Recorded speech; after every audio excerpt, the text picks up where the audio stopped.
Joining us now, Michigan Congresswoman Lisa McClain. Congresswoman, it's great to have you on. Your reaction when you heard the president's speech on this, because now we have 19 governors planning to fight this as an unlawful, unconstitutional overreach of government power. What do you say? I say we shouldn't be surprised. This is the administration and this is the president who's acting much more like a dictator than the president.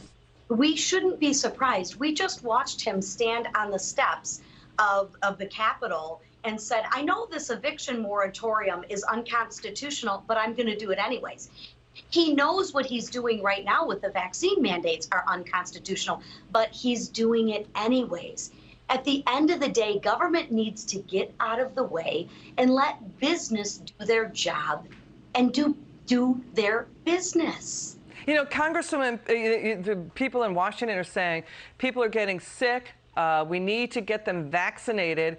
But the issue is it's a constitutional fight because the Supreme Court already said that public health powers reside with the states, not the federal government. And then you had Ronald Klain. He's the chief of staff, Congresswoman. He's facing criticism. He said the Biden plan is a, quote, workaround to get 80 million vaccinated. Legal expert Jonathan Turley says, what does that mean? A workaround around the Constitution?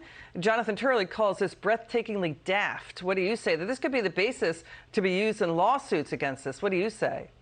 Well, it's going to be. And we're already hearing and seeing lawsuits being filed around this. So to me, let's take a different approach. Let's take a positive approach. Listen, the threats don't work.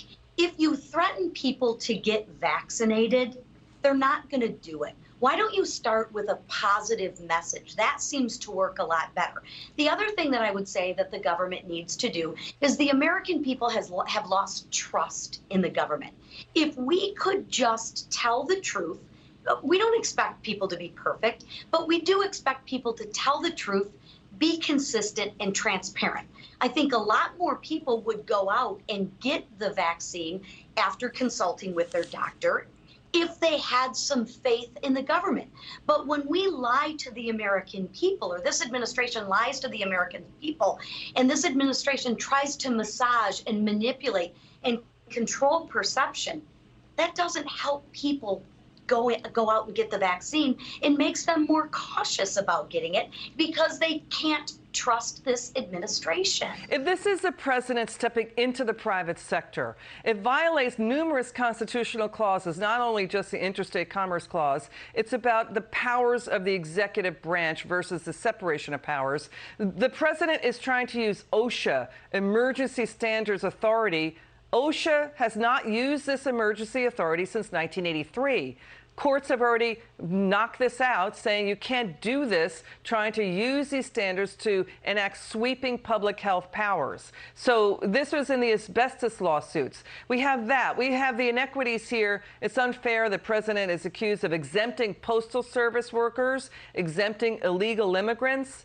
The Postal Service workers are his union allies. I want to move on to this. Mid-sized companies, the little guys, they're worried. Yep. They're pro-vaccine, a lot of them. They're saying, yeah, we're for vaccines, but putting this mandate on top of them when they can't find workers after the government's extra jobless benefits debacle. I mean, so what would be your message to the mid-size workers, the little guys? You know, I feel sorry for those people. And the biggest question that I have is, what's the difference between 99 employees and 100 employees? Does COVID only affect businesses that have 100 employees or more? And listen, we are in a state right now where we have 11 million job openings that we cannot fill.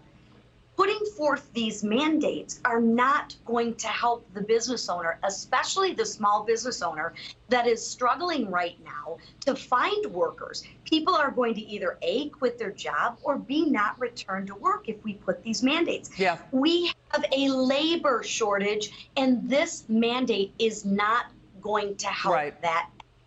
You know, let's listen to this. The president, Nancy Pelosi, Press Secretary Jen Psaki, Dr. Fauci, just months ago said no to vaccine mandates. This is not the role of the federal government to do this. They said at that time this is a government overreach to try to force Americans to get vaccinated. Watch this.